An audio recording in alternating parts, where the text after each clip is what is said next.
The Majority Report with Sam Seder. The destiny of America is always safer in the hands of the people than in the conference rooms of any elite. Sam Seder. They are unanimous in their hate for me, and I welcome their hatred. We must guard against the acquisition of unwarranted influence, whether sought or unsought, by the military-industrial complex. The Majority Report with Sam Seder. Ever get the feeling you've been cheated?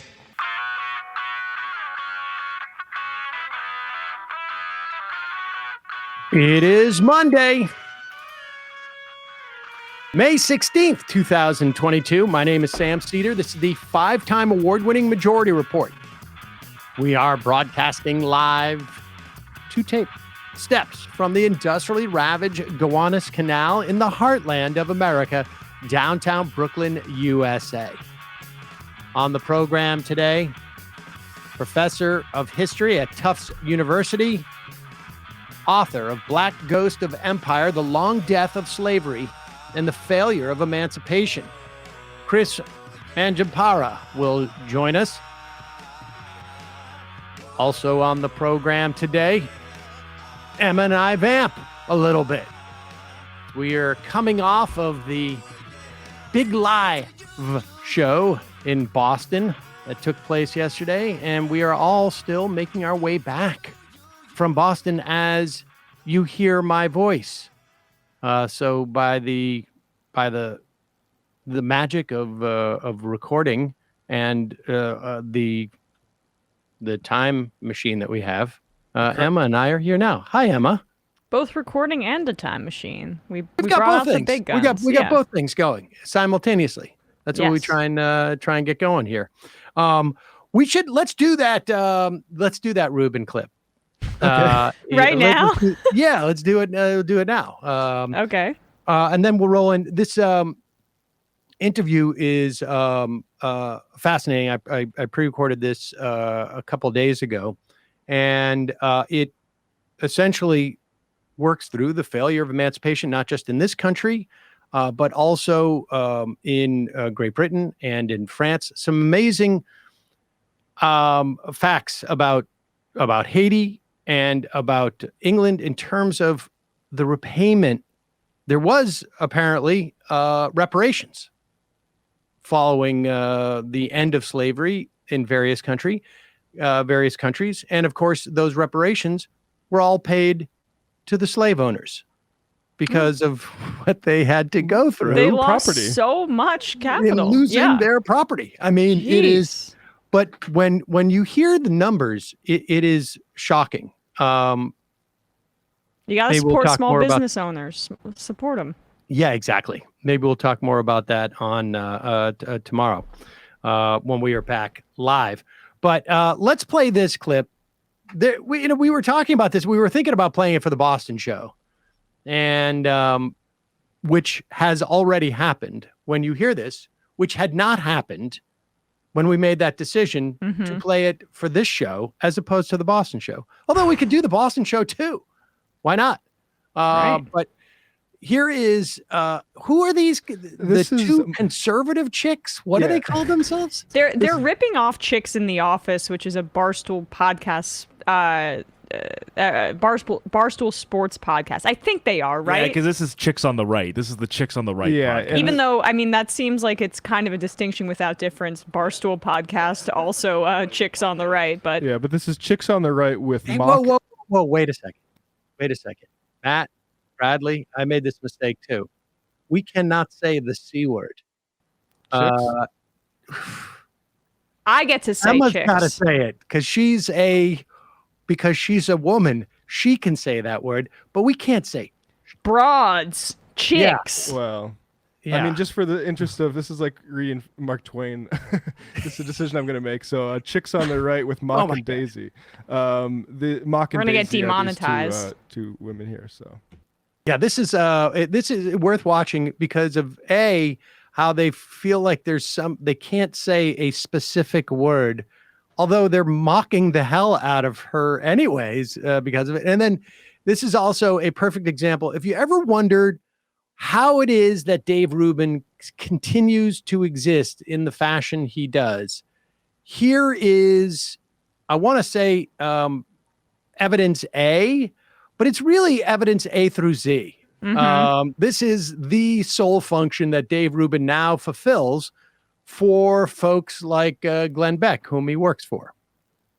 Our friend Dave Rubin, there was just this moment, this comes from his own podcast, where he is talking about Karine Jean-Pierre, the new press secretary, when Psaki finally leaves next Friday.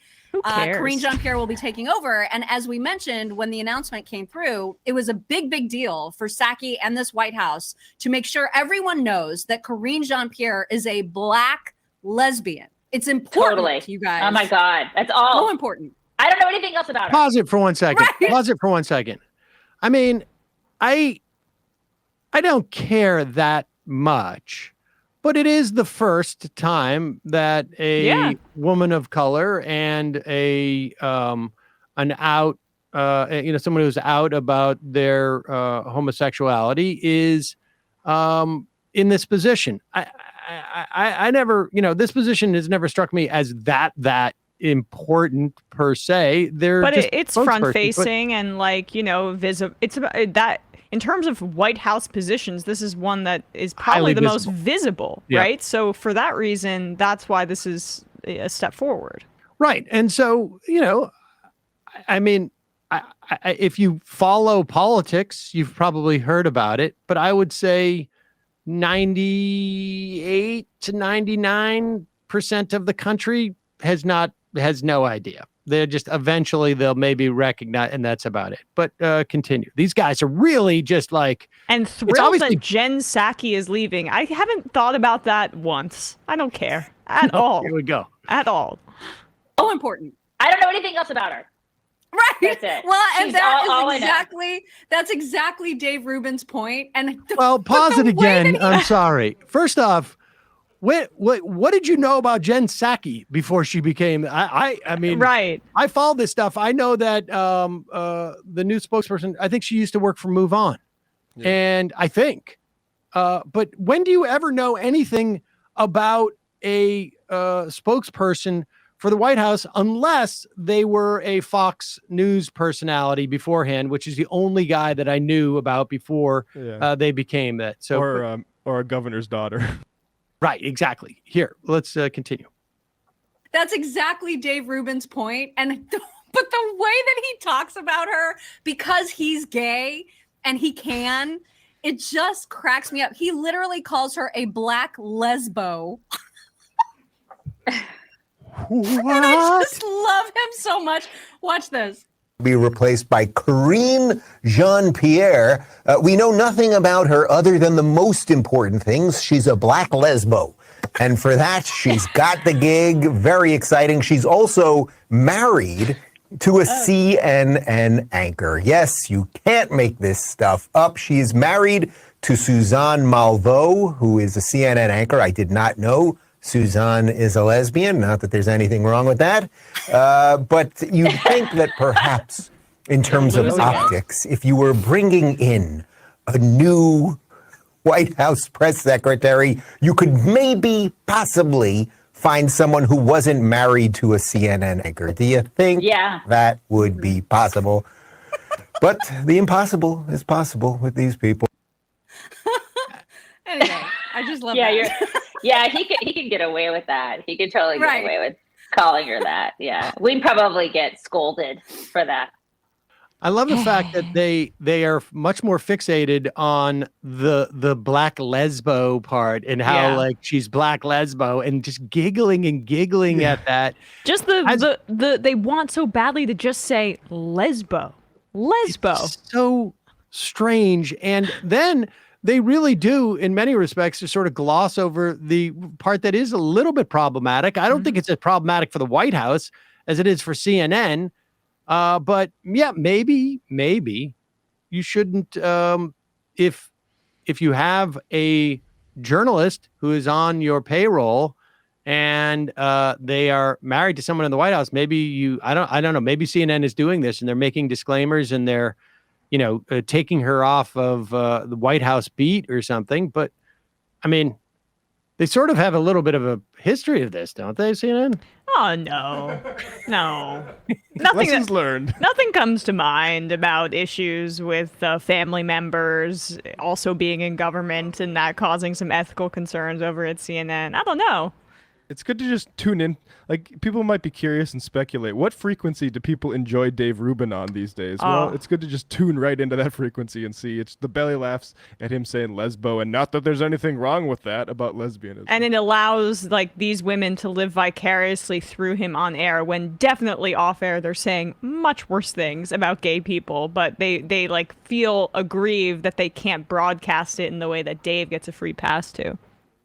And again, I would also say, this is more of a problem for CNN, I think it is, than the White House, because the White House's job is to try and get its message out. And I'm sure it doesn't hurt them if there is if someone's married to someone at CNN. But it seems to be an ethical question for CNN. And we should also say, Sean Hannity was basically an advisor to Donald Trump. They literally hired the former managing editor of Fox, who was still basically working with Sean Hannity in the White House. So it's not like this should become as such a shock to them. But it's really, Sean Hannity, not a lesbo. So not as entertaining about the whole thing.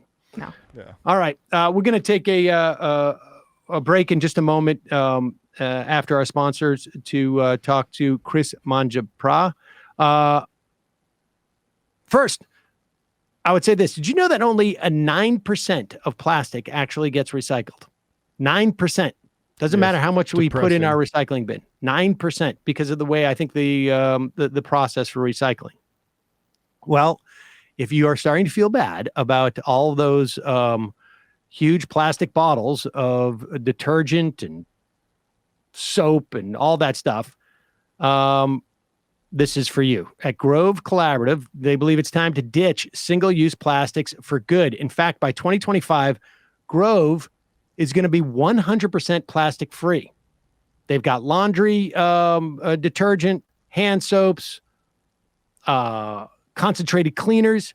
Grove carries hundreds of products aimed at replacing single-use plastics across every room of your home and your head-to-toe personal care routine. Grove Co.'s concentrated cleaners and refillable glass bottles are friendlier to the planet and twice as effective as the leading natural brands. Over 2 million households already rely on Grove Co. for safe formulas and refillable packaging that never compromise on performance. I have now gone completely single-use plastic free on all my cleaners. All my cleaners now are the glass bottle with the Grove concentrate. And the amazing thing about that too is in the space that one of those cleaning bottles take, you can store like, I don't know, a year's worth of the concentrate. Come in little tiny small containers. You pour it into the glass, mix it with water, and excellent. I go with the orange. People know I'm a little sensitive to smell. Orange one I am good with. And I have almost completely replaced all of our hand soap things with the Grove glass bottle hand soap dispenser. And they've got these big refillable containers. And they have some for the kids too, where you can get one with like silicone, so that if they knock it over and they don't break, won't break. So it's great stuff, and also helps with getting rid of all this plastic. Go to grove.com/majority today. Get a free gift set worth up to $50 with your first order. Plus, shipping is fast and free. Get started right now at grove.com/majority. That's grove.com/majority. Also, I'm going to be, I've just got back from Boston, I guess, but I certainly know that I brought a couple of packets of liquid IV. Why did I do that? Because I do that whenever I travel. Well, I do it all when I'm at home, but when I travel, it's super easy too, because I just put a couple of packets into my bag, mix it in 16 ounces of water, and it hydrates faster and more efficiently than water alone. Liquid IV comes in great flavors like watermelon, one of my favorites, lemon lime, strawberry, pina colada, another one of my favorites. Also orange. Where's my orange bottle? I've got it right down on the ground. If you push your body too hard or you feel run down, stay hydrated. Liquid IV contains 5 essential vitamins, B3, B5, B6, B12, and vitamin C. Liquid IV, you get 3 times the electrolytes of traditional sports drinks. However, Liquid IV is made with premium ingredients and is non-GMO. It is free from gluten, dairy, and soy. And they use the science of cellular transport technology is what makes Liquid IV so effective. It's designed to enhance rapid absorption of water and other key ingredients into the bloodstream. Liquid IV is on a mission to change the world. The company has donated over 20 million servings globally. I drink it every day, and that's the way I stay hydrated, and I do it during the show, and that's the way I stay so fluid in my speaking. But also, great if you've been doing a little too much drinking, or if you're flying, or if you're working out. We all love Liquid IV in the office. Grab Liquid IV in bulk nationwide at Costco, or even better, you get 25% off when you go to liquidiv.com. Use the code MajorityRep at checkout. That's 25% off anything you order when you use the promo code MajorityRep at liquidiv.com. Experience better hydration today at liquidiv.com. Promo code MajorityRep. And lastly, on this program, I've mentioned many, many times that we have a problem with history in this country, and even like recent history. Gore Vidal, I remember, I've raised this so many times, that Gore Vidal was talking about the United States of amnesia. I had no idea what he meant until I've been working in this job for 18 years, more or less, and realized that people forget all sorts of things just from the Bush years. And that's why podcasts like this I appreciate so much. If you're looking for a good podcast to listen to, check out Fiasco. It is a new Audible original podcast. It's documentary style podcast. It's hosted by Leon Nefok, the co-creator and original host of Slow Burn. And if you liked the Slow Burn, which was about Watergate and the Clinton impeachment, you're going to love Fiasco. Each season of Fiasco goes deep on a huge, important story from American history. And this is so important because so much of the problems that we have in this country are because people are revising this history as we go. The newest season of Fiasco is all about the AIDS crisis. They re-examine and reckon with the last time a deadly virus transformed American society. The uncertainty, the fear, the prejudice that came with it, failures of response by different elements of our government. You can listen to the new season of Fiasco exclusively on Audible. Just go to audible.com/fiascopod, audible.com/fiascopod, or text fiascopod to 500-500. Text fiascopod to 500-500. All of those links will be in our show description and YouTube description, podcast description. All right. We're going to take a quick break, a little music, and then when we come back, we'll be talking to Kris Manjapra. He is a history professor at Tufts University, author of Black Ghost of Empire, The Long Death of Slavery and the Failure of Emancipation.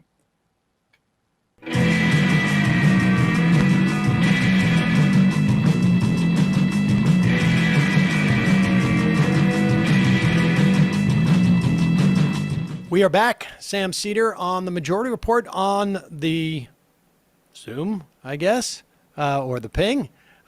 Kris Manjapra, he is a history professor at Tufts University, author of Black Ghost of Empire, The Long Death of Slavery and the Failure of Emancipation. Kris, thanks so much for joining us. Really appreciate it. Thanks, Sam. I love your podcast. Thanks for inviting me. Oh, well, I'm glad. As you know, I am just fascinated by Reconstruction. And you take a look at Reconstruction, and in many ways reassess it. I think in some fashion, but we'll get there. But I want to just ask, sort of, I guess, a more general question, and just start. What is the concept of the ghost line that you talk about? Yeah. So the ghost line, I kind of developed this idea to speak to how we talk about the red line, redlining, and the color line, just as a way of observing that we have a way of having some people's histories count, and other people's histories sometimes find it hard to make it into the light of day.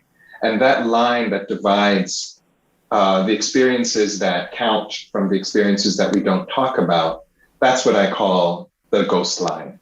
And I think we live with ghosts. I think those are the ghosts that we live with, things that exist that we don't talk about. And by those things, are they structures or legacies or some combination of both? Yeah. Well, I guess I since I'm a historian, I guess I would just say that they're histories. They're legacies. I think that's another good word for them. And for me, and for what I was writing about for this book, it really has a lot to do with this central history of enslavement and abolition and the aftermaths in our country, which obviously are still problematic. We still live with these issues on a daily basis, and I'm kind of interested in how what's happening today is connected with the way things happened a long time ago. A long time ago is long ago, but it's also very, very closely related to the problems that we're still experiencing. Let's start also, I guess, by enumerating the 5 categories of emancipations sure. that you outline, as just to give us a sort of a general overview, I guess, and then we can go into sort of those specific instances. Yeah, absolutely.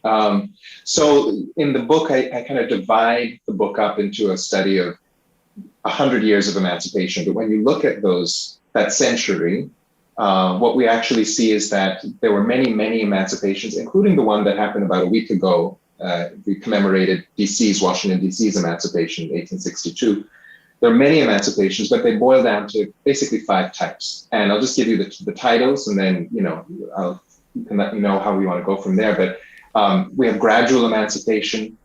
We have what I call retroactive emancipation, compensated emancipation, war emancipation, and conquest emancipation. So those are the 5 types. They all have these different features to them, but they all share something in common, which is to the emancipation, to the case, they all paid a kind of reparations to slave owners instead of to enslaved people. And that's kind of the problematic history of what emancipation actually means that I'm trying to get at in the book. Yes, and let's work our way, I guess, in the way that you did, and we should say that these emancipations are not just American emancipations; they are European emancipations as well. Let's start with Haiti, because it is, I think, it is unique in one respect, and consistent with your theme, not unique in another. And I know a little something about the Haitian Revolution. I was shocked to find out about the reparations, and we should say these are not going to the former slaves. But walk us through which one of those categories would the Haitian Revolution fall into, and then let's talk about what makes it unique, and then we will get to what makes it sort of what is shocking to me, but also I guess should not be. Sure. So this Haitian reparation, the Haitian emancipation fits into that second category that I mentioned, retroactive. It was a retroactive emancipation. What I mean by that is the Haitian Revolution took place in 1805. So that's when the Haitian people, they had fought the revolution for more than a decade. They won their own freedom. It was their liberation struggle. But 20 years later, the French imperial state, so France, came to Haiti and demanded, told Haiti that it wouldn't recognize the Haitian people as free until it had emancipated them. So that's why it's retroactive. It came 20 years after the fact. And then the details of what that involved, are scandalous, but they're part of the same scandal that we find with so many other emancipation processes. What were the implications of that? At that point, it's like it's a piece of paper, right? I mean, as a lived experience, at least in terms of there's obviously some value to it. It's not just simply a declaration, but what was the value to Haiti to be considered emancipated 20 years after the fact of their revolution by the French? Right. So once Haiti declared itself independent, there was a group of powerful states, European American states, that actually refused to officially recognize Haiti as an independent country. So Haiti suffered a boycott, and then suffered a boycott for 2 decades. You can imagine what that would do to a new country in terms of its economy. And in 1825 is when King Charles X, the King of France, said that he would, quote unquote, concede the independence of Haiti only if the Haitian people would pay a huge indemnity, a reparations payment to France. And so initially that was for 150 million francs. And very kindly, the French then later on slightly reduced it. I say that facetiously. The point is that the Haitian people did have to pay, in today's money, about $22 billion just for the reparations payment. And that's not even counting the many factors more that they paid in interest rates on the loan that they took out to do that, just in order for the French king to, quote unquote, concede freedom for a Haitian revolution that happened 2 centuries earlier. So that was the context of what happened in Haiti. It was blackmail. It is, you will not be able to join the economy of the world in any form whatsoever unless you pay us this blackmail in the form of reparations to, and this ends up being your book outlines how this is the one consistent element of these 5 categories. But one figure that you had in there, I found just absolutely shocking. Up until 1947, it constituted 80%. Do I have that right in my notes? 80% of the operating budget of the Haitian government was dedicated to paying essentially for, you could characterize it as for their right to not be enslaved, or for the ability to engage in economic activity outside the island. But that is stunning. That's one of the most, I think, tangible ghosts that I've ever heard of, frankly.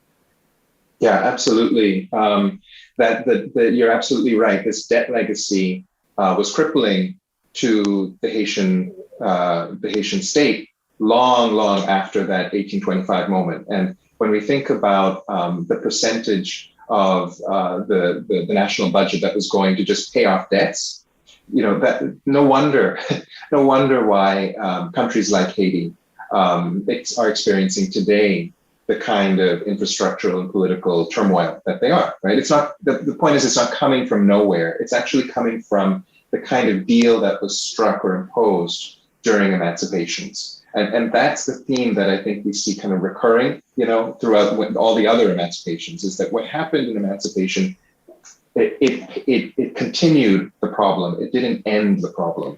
And in some ways, it made it worse. It exacerbated it. Is there something unique about the category of retroactive emancipation that is even more odious in some way and contributes more to that notion of the ghost line? Because it's saying that even though the facts on the ground have changed, we need to pay homage and legitimize the relationship of slave and slave owner that existed, even as it doesn't exist anymore. But as an institution, we need to fundamentally acknowledge its validity. Yeah, I think that's absolutely right. The irony about what was happening during that time is Haiti had already, in the years after its revolution, it had become a world beacon for Black independence. It's not. It didn't. What Haiti did is it didn't just represent a victory against the French slavery. It represented Black freedom for people in the United States at that time, for people across the Caribbean, people in Jamaica, Cuba. In fact, tens of thousands of Black folks from across the Caribbean and the United States were migrating to Haiti during those 2 decades. So it's really striking, and there's a stronger word for this, deeply troubling, that the achievement of the Haitian Revolution was not recognized, and also its implication for the Black communities across the Atlantic was not recognized,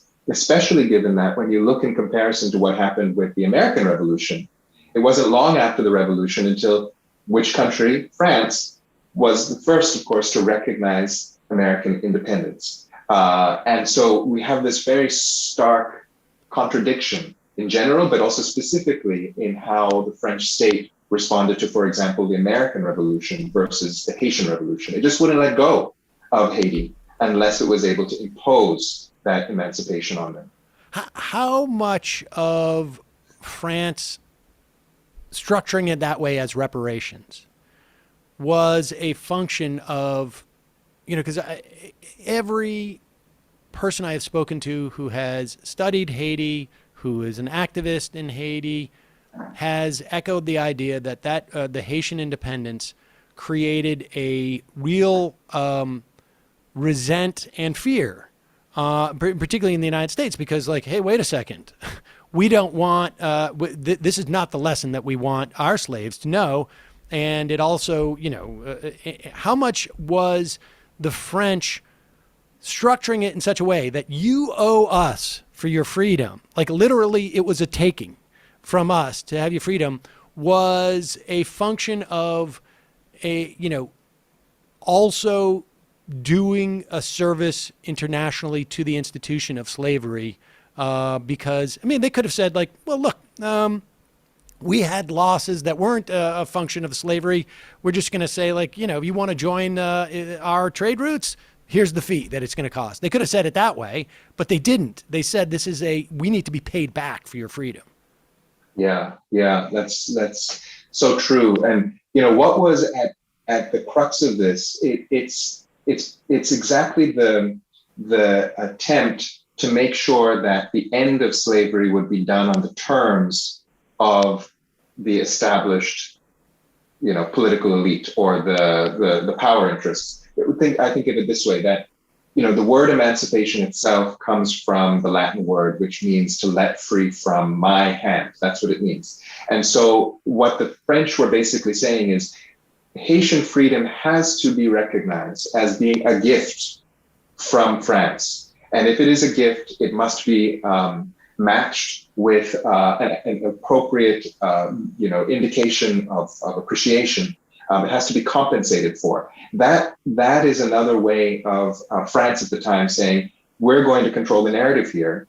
We are also going to stay in control of the consequences, of the aftermaths. Because you're absolutely right that France, but also Britain and America were absolutely terrified about what the Haitian Revolution represented, which was basically Black people taking control of the narrative, of their own narrative, and making what would happen after slavery be more about their demands than, let's say, the interests of slave owners. Slave owner interests, even after slavery, continue to be pandered to.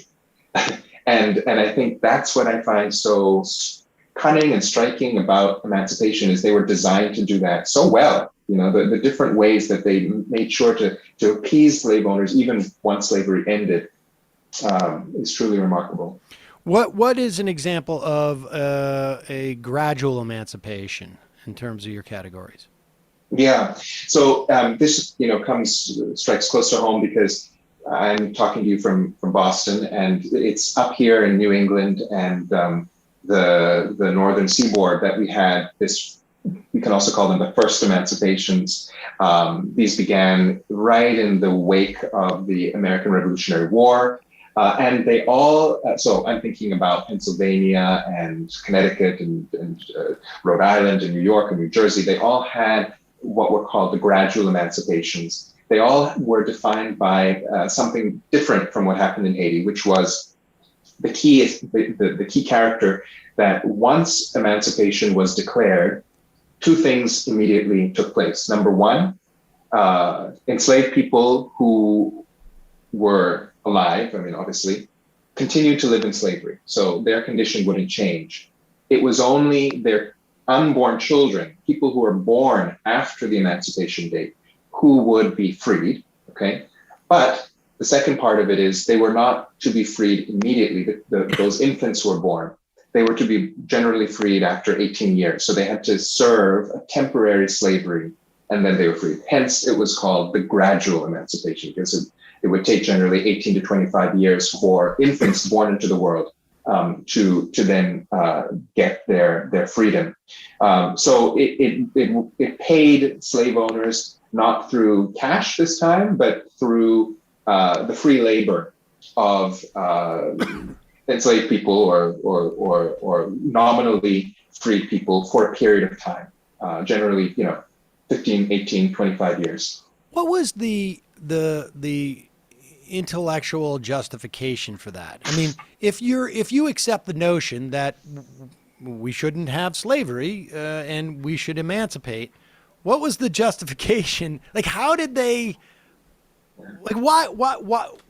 I guess in that context, in terms of when we're talking about the Northeast in that era, what was the? Why did people want to end slavery, and then how did they reconcile with but we can keep it until the people are 18? Yeah. The crux here, the main idea at the time was that Black people in slavery were property, or to put it in other words, that slave owners owned a property right in African people. So if that was what the political elite believed, it meant that if you wanted to, this is what they would say, if you wanted to free African people, enslaved African people, you couldn't do that without compensating for removing the proper, quote unquote, property of the enslavers. So in other words, what was happening was there was an homage to property rights as opposed to an homage to human rights that was taking place. Property rights trumped human rights. And that was why we have this very strange phenomenon that people would go to the extent of freeing enslaved people, and with good reason. They wanted the Quakers believed in equality between human beings. They believed in life, liberty, and pursuit of property. They had these great ideas at the time, which pushed them towards abolition. But I guess it's maybe that crux about the debate: whose property can people be property? And generally, the elites at the time believed yes. And because of that, they struck this kind of bargain, which, if you were an enslaved person, it doesn't lead you very far.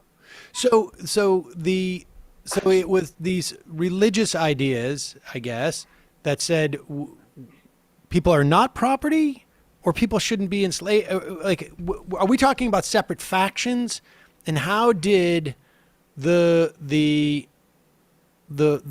faction that didn't believe as human as property, how did they have the ability, the power to overcome, at least, because I would imagine if I'm a slave owner, 18 is a compromise for me. How was the dynamic and such that compromise arose?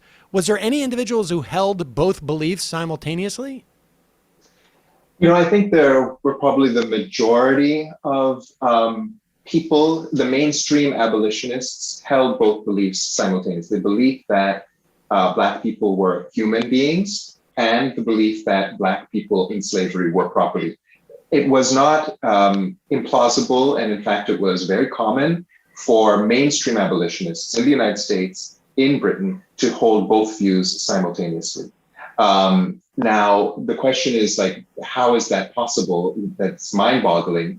But I think it makes sense only if we recognize that there was this real commitment to property rights, property ruled, and as much as abolitionists, mainstream abolitionists, wanted to see Black people free, they were not willing to do that without simultaneously recognizing that property was being taken from property owners. And so both of that, and then you actually see this in the actual language of the time. So for example, in Britain, they would talk about Black people, abolitionists, mainstream abolitionists, would talk about Black people who were being freed as condemned property. Or think about the way that Black people who were being freed, often through war, and we're thinking of the Revolutionary War at that time, were called contraband. So you would actually call these human beings contraband, or you would use a property term to talk about a person. And that is part of the craziness of that time, but it doesn't mean that all people believe that. Right. There were a lot of white abolitionists, and certainly Black people being free, who were using their voice to say, well, this is not making sense, So it wasn't just like a remnant, a vestige of the time. These were different political interests that were at work. Let's get into war. The most obvious example is the Civil War, which ultimately freed the slaves in this country. And we should say that there was, let's talk about how was, I guess, by force at that point is the distinction in terms of the category. Where was the compensation in that instance? Yeah, something different happened here during the American Civil War. This is the first time on a large scale that there was an emancipation without a direct transfer of wealth to slave owners. So that's what's unique about America's emancipation. It gets more complicated after that, but just to kind of observe the key points here. We know that Lincoln, 1862, we have the Emancipation Proclamation. We come to 1865, now we're all aware of Juneteenth and the people in Galveston hearing that they're free. And then, of course, from 1865 to 1870, we have those three crucial Reconstruction amendments to the Constitution, the 13th, the 14th, and the 15th. And so there is a side of this story, which is an important one, which shows that, historical people at the time were learning from the past. And I think they were looking at the other forms of emancipation that had taken place and were saying, let's not do it that way. Let's not, again, have this huge kind of compensation to slave owners. Having said that, when we look closer at the story, we see that there were other ways in which slave owners started to be compensated, and pretty quick. So it's a more complicated story. Okay, so and the one of those examples of the compensation was happened with the British, some, I guess, 30, 40 years earlier. Correct. Yeah. In a gradual, that may fit into two categories on some level, I guess. And if I could just do a quick segue on that, this is actually where this book started, when I started kind of thinking that I wanted to write a book on this, because it was in 2018. I was doing some research in the British archives, and it's there that I learned, and I don't think it was known until then, that the British state continued to pay off the debt that it took out in 1835 in order to pay its slave owners. It took out this huge a huge sum of money, 40% of its gross national product at the time. It took it 180 years to pay off that debt, and that only ended in 2015. So, that blew my mind, and it made me think, well, maybe there's other funky things going on with other emancipation. So, but that was what was called the compensated emancipation, the British emancipation in 1833 to 38. And it set this international model standard. And then the next kind of emancipation that breaks its mold is the war emancipation, the American Civil War, 1861 to 65. Yeah. I want to get to Reconstruction in a minute, but in 2014 there are people getting payments, and they're saying like, oh, here's my, I guess with a British accent, here's my we lost our slaves check. I mean, is that what was literally going on? No, it's not quite that. It's different. It's messier. But what happened is 1835, one of the largest British banks, the Rothschilds Bank, offered the British government this 15 million pounds. It took out bonds from the British government, which gave the British the money they needed to pay the slave owners. The Rothschild Bank wasn't interested in just holding the bonds, so they sold them on bond markets pretty quickly after having purchased them. And so what happens is basically the creation ultimately of 11,000 different bond accounts, which we don't know the identity. I tried really hard to figure out who owns those 11,000 accounts. There are a couple owners who own a good majority of those accounts. Most likely they're banks, most likely they're insurance companies, they're retirement investment firms that owned those accounts by 2015. And so it's not like slave owners were still getting those accounts. Okay. They've been securitized, and these are financial instruments that instead of holding a bond that may have built a bridge, in New York City 50 years ago or 100 years ago, I'm holding a bond that, but how does something like that translate into how do we feel those implications? Obviously the implications are, well, we're paying back the loan, but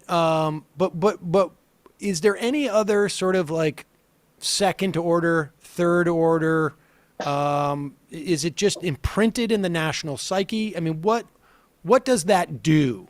I mean, I can tell you it's not hard to imagine the material implications of Haiti as late as 1947 paying 80% of their budget to, there's just no way to accrue national wealth.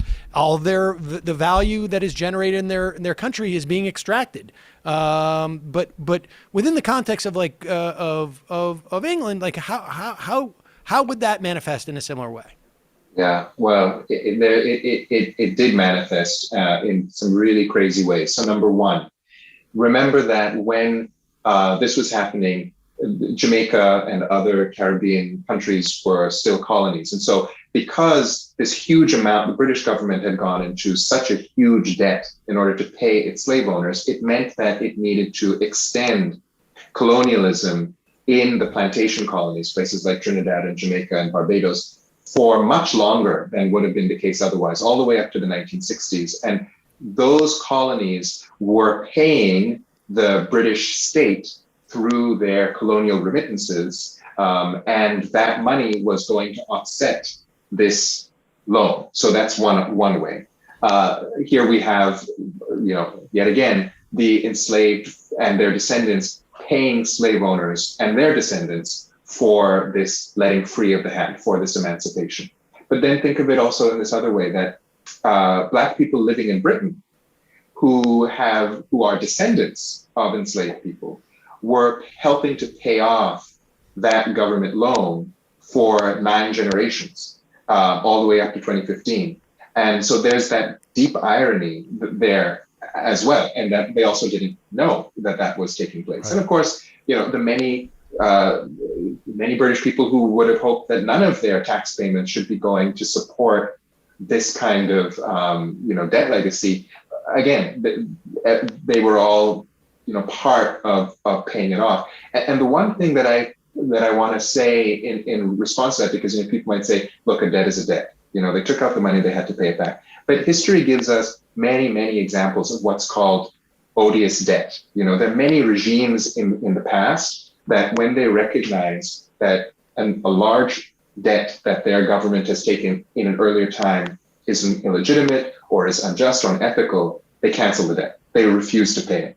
So that was an option. But until 2015, until the time that the last penny was paid back, the British government never did that, which I think is striking, troubling and striking.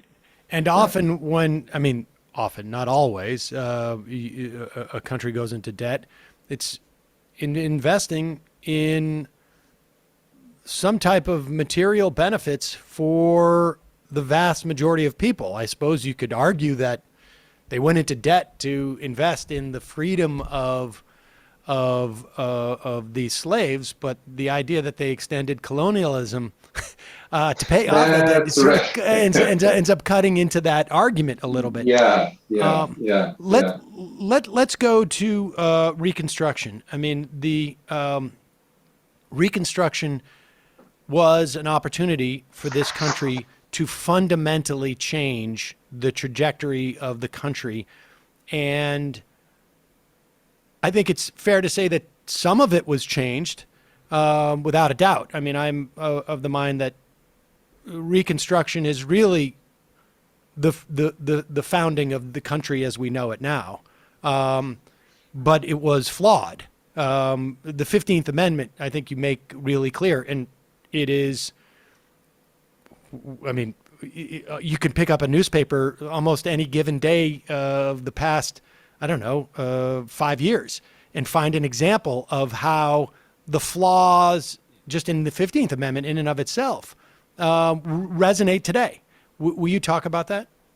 Yeah, sure. And so this is what we find so complicated, is that when, good things and good intentions can sometimes replicate old patterns in ways that really kind of undermine the potential at the time. So let me be specific, that when you look at the three Reconstruction amendments, 13th, 14th, 15th, each of them tried to do something really important, but each of them also included a kind of poison in the remedy, right? There's a paradox in each of them. They're each paradoxical. So the 13th Amendment, which outlawed slavery, at the same time, in its second article, allows for convict leasing. And convict leasing would become, like we know from watching 13, would become one of the main ways that slavery continues to be legal in the United States in the Jim Crow era. The 14th Amendment, which guaranteed citizenship, at the same time insisted that convicts should be disenfranchised. And so, and because of the legal structure, those who were being incarcerated in very overrepresented numbers back then, as of today, were of course Black people. And then the 15th Amendment, it did ensure or allow or say that Black men could vote finally in the United States, but it in its second article, it also did not provide for any limits on voter suppression. There were many different ways that voter suppression was already taking place at the time. Literacy tests, for example. Later on, it would become, the grandfather tests and so forth. And the 15th Amendment did not outlaw those. So each of these amendments did something that was very important, but it also had this other side to it. It had a kind of poison in the remedy, as I'm saying it. And if I look at that in the context of emancipations more generally, the history of emancipations more generally, it strikes me that this also shows some kind of hesitation to give Black people full freedom, to allow them to have full freedom. And I don't know if that's necessarily, nefarious intent. I actually think it boils down to something much more simple, which is Black people were not allowed at the table to participate in those conversations. And so what happened was not necessarily fully in their interest, you know? I would agree with that last assessment, but it seems to me that they were just like clearly like, you know, basically because, maybe just in part because of the assassination of Lincoln. I mean, there's an argument there, but this was a negotiation, and there were people who were like, we need a loophole. We lost the war, okay, and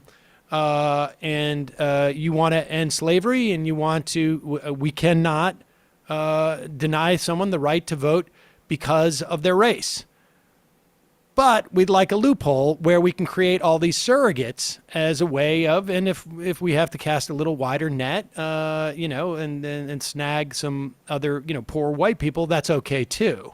I mean, it seems like it was by design on some level, and it certainly has been exploited dramatically. I mean, we can see that all the time now. Yeah, the cost of reconciliation, right? The cost for reconciliation between the North and the South took place on the backs of the formerly enslaved. I think that's true, and continues to take place on the backs of descendants of those communities and a variety of other peoples who have to pay the price for appeasement, for the appeasement of these conservative interests rooted in the idea of white, cis, male, Southern, indeed, privilege. Yeah. How much of these how much of these institutions, these structures, these laws that were drawn up in the wake of emancipations, and I'm thinking mostly in terms of this country, although I imagine it's applicable in some respects to the other emancipations, but because it all is sort of like, very present here on some level, like the whole story largely is encased in the United States, as opposed to, Britain going and having to colonize other, places halfway around the world to pay off their debt, or the French being halfway across the world and doing it in retrospect. How much of this is an extension of slavery in some form or another, in the way that we see, like, and we still have in places in the country, we have prison labor, and going to work in the governor's house, and we have vestiges of these voting laws, and as soon as the Supreme Court decides to roll back the Voting Rights Act, which they started about 8 years ago now, 9 years ago. We see this proliferation of disenfranchisement of black people in particular. And, we see the diminishment of power, even or the lack of black political power, in the way that tax laws are constructed. They are favorable to the way that white people have structured their families versus the way that black people have structured their families. You have two workers in a black family, you don't have the same tax privileges that you would if you had one, a primary breadwinner. How much of this is an extension of slavery versus, and maybe this is just semantics, but conceptually, versus a mutation of exploitation that starts before slavery? And slavery is a function of wealthy elite capitalists who are looking to exploit workers, labor, to the extent that they can, and it simply becomes in different forms through the years. It goes from a solid to like a liquid to, vapor, but still has the same, some diminished, but maybe, more sort of second order, third order implications to a society. Yeah, I think it's a good analysis, and that's one of the powerful things of thinking about what we're talking about in terms of racial caste. I'm thinking about Isabel Wilkerson's work, and I think the power of that is slavery, yes, it was about, in our minds, we hear slavery, we think something that's very archaic. We think something that's a long time ago. And we think, shackles and cotton. And yes, that was slavery. But what slavery was built on was an idea of racial caste, that there should be a group of people who should have transgenerational privilege. And they should obtain that privilege through the right to exploit and to claim power over a lower caste of people or lower castes of people. Fundamentally, we're talking about privilege and the way that privilege is to transfer from generation to generation. That ideal of maintaining a society based on racial caste is what slavery ran on. It is also what emancipations, every single emancipation, actually perpetuated, as opposed to interrupting or breaking apart. And so for me, what I'm struck by is I don't think it's semantics. I think we often frame our questions around, how do we deal with the legacy of slavery? And I kind of wonder, would it make a difference if we also say, how would we deal with the legacy of emancipations? Meaning the ways that the end of slavery was never an end. It was actually designed to continue. This racial caste system was designed to continue. That affects us today. So how do we deal with that? I think that's a kind of a small point, but I think it's an important one. But was the racial caste system not a function on some level of, or in particularly its durability? I mean, I have no doubt that it existed in a vacuum on some level. And part of it was a function of religion, and it's better to be closer to God than the person next to you, because you get you get a little more value out of being that close to God.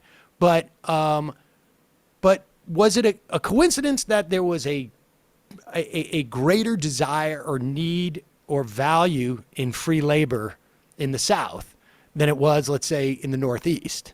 And unskilled labor, when in the South, where you have extended growing seasons and whatnot, and that the development of the racial caste system was, at least in part, or at least, like I say, it's out there, but it was driven by by interest in money. And whether that interest also never dies, right?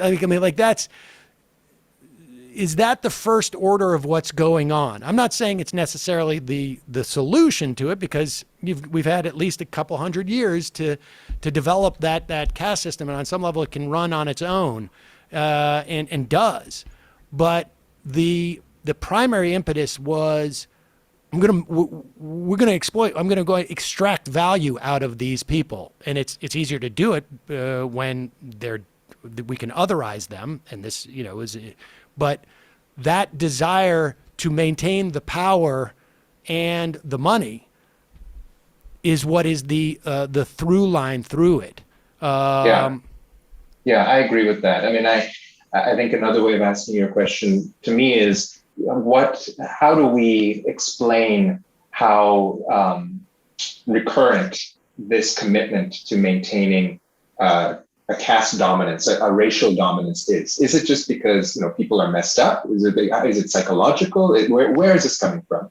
And where I go to that question is, I do go to the economy. I think that fundamentally this is about wanting to accumulate, the desire to accumulate, the desire to exploit in order to accumulate. And by racializing people, groups of people, and there's a racialization of Black people, but there are other groups who are racialized as well.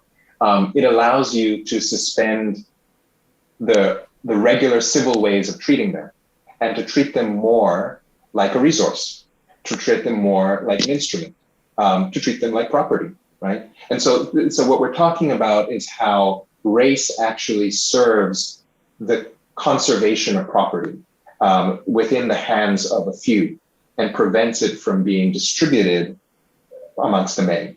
So that's what race is. Race is kind of like a veil in a certain sense that does the work of making sure that a small group of people, a small group of privileged people and their interests continue to be served. And they'll often use that in order to disempower, like we think about the poor whites, right, in American history, who are somehow incorporated into this fantasy of whiteness and white supremacy, but to their own detriment, right? To their own detriment of their own interests. And that's to whose interest? Well, it's to the interest of the political elites, a minority of political elites. So I think that's a very good way to think about the cunning that we're talking about here and who it's serving. I think it's serving conservative property rights. Kris Manjapra, history professor at Tufts University. The book is Black Ghost of Empire, The Long Death of Slavery and the Failure of Emancipation. We will put a link to that at majority.fm. Thank you so much for your time today. Really appreciate it. Great chat. All right, folks. We're wrapping up here. We will be back live tomorrow. Also, we will be live tomorrow night streaming the results of primary day. So if you live in which states? Idaho? Yes. North Carolina? Yes, but particularly Kentucky and Pennsylvania.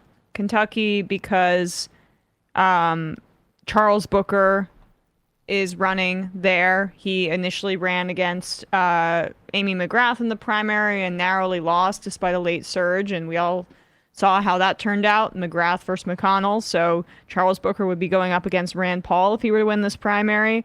And then in Pennsylvania, John Fetterman. Summer Lee, if you're in Pittsburgh, and Alexandra Hunt in the Philly area. All three great progressives that we want to advance to the general election for sure. So go out and vote tomorrow in those 4 states. And we will be doing live coverage of it tomorrow night. And we're going to be back live tomorrow, day. Oh, yeah. Paul Prescott as well out of Philly. Right. Paul Prescott out of Philly. Right. Okay. So we'll be watching all of those tomorrow night.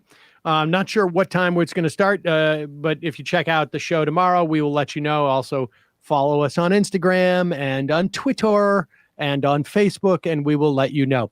All right, folks. See you tomorrow.